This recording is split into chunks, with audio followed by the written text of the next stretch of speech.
সপ্তম শতকের ইয়েমেন এক সরল গ্রাম, মরুভূমির মাঝে এক যুবক হজরত ওয়াইস কারণী রাহমাতুল্লাহ আলাইহে মায়ের একমাত্র সহায়। মা ছিলেন অন্ধ, দুর্বল, কিন্তু ছেলের ভালোবাসায় ধন্য। একদিন খবর এলো রাসূলুল্লাহ সাল্লাল্লাহু আলাইহি ওয়াসাল্লাম মদিনায় আছেন। মনের গভীরে তার দেখা করার অদম্য আকুলতা, কিন্তু মায়ের সেবা তার প্রথম দায়িত্ব। মায়ের অনুমতি পেলেন, তবে শর্ত, যত দ্রুত সম্ভব ফিরে আসতে হবে। এভাবেই শুরু হলো ভালোবাসা আর দিনের পর দিন মরুভূমি পাড়ি দিয়ে পৌঁছালেন মদিনায়।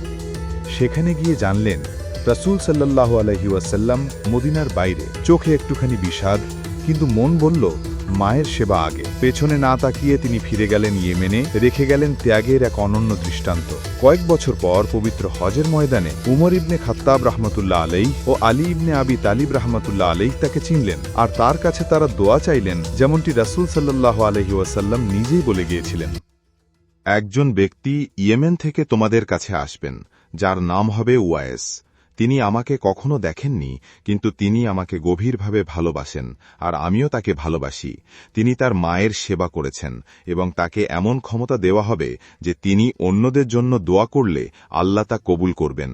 যেই তার সাথে সাক্ষাৎ করবে, সে যেন তার কাছে ক্ষমা প্রার্থনার জন্য দোয়া চায়।